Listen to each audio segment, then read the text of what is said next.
மனதை நாம் அடக்க முடியாது, அது தானாகத்தான் அடங்கும்.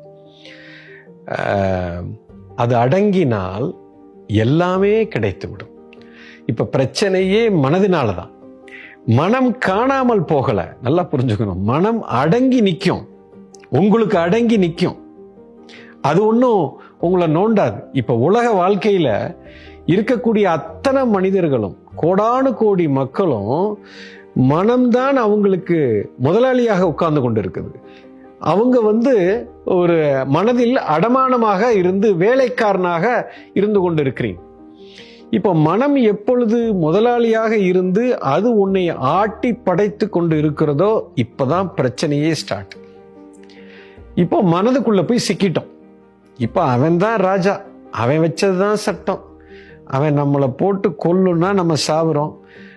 கோபம் வரும்னா அவன் தான் நினைப்பான், அவன் கோபத்தை உருவாக்குவான், பயத்தை உருவாக்குவான், வெறுப்பு, பொறாமை, எரிச்சல், நெகட்டிவ், எல்லா விதமான உங்களுக்கு அழிவுக்குரிய அத்தனை விஷயங்களையும் உருவாக்குறதே இந்த மனம்தான்.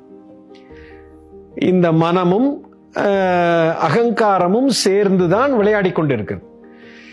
இப்போ வாழ்க்கையில நமக்கு பிரச்சனை வந்ததுக்கு காரணமுமே அதுதான். ஏனால் மனம் என்ற ஒரு விஷயம் என்னை கட்டுப்படுத்துகிறது. அது கூட என்னை நான் ஒப்பிட்டு அதோட ஐடென்டிஃபை ஆயிட்டேன். மனமும் நானும் ஒன்றாக கலந்து விட்டு நான் தான் மனம் என்று நீங்க நினைக்க தொடங்கிட்டீங்க. இந்த இடத்துல தான் பிரச்சனையே ஸ்டார்ட் ஆயிடுச்சு. இப்போ மனம் அடங்கினால், அதுவாக அடங்கி விட்டால், இப்போ அது உங்களுக்கு வேலைக்காரனாக மாறிவிட்டது. இது ஒரு மாபெரும் சக்தி. மனம்ங்கிறது ஒரு அற்புதமான சக்தி. ஆனா அது நீங்க சொல்றது தான் அது கேட்கணும், அது சொல்றது நீங்க கேட்கக்கூடாது.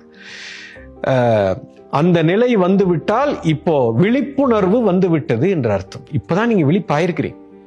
அப்போ மனம் வேறு நான் வேறு என்று பிரித்து பார்க்கக்கூடிய ஒரு தன்மைக்கு வந்துட்டீங்க. இப்ப அது அடங்கி நிற்கிறது. அது உங்க முன்னாடி நின்று, பாஸ் நீங்க சொல்லுங்க பாஸ், இப்ப நான் என்ன பண்ணணும், இப்ப நான் சந்தோஷமா இருக்கணும்னு நீங்க சொன்னா நான் சந்தோஷமா இருக்கேன். இப்போ நீங்க அவன் மேல அவனை ஏதாவது பண்ணணும்னு நீங்க சொன்னா நான் கேட்கிறேன் அப்படின்னு சொல்லி அதை அடங்கி உங்களுக்கு வேலைக்காரனாக இருக்கும். இதுதான் அற்புதமான ஒரு நிலை. இதுதான் நீங்க இதுக்கு பேரு தான் புத்தா என்று நாங்க சொல்வோம்.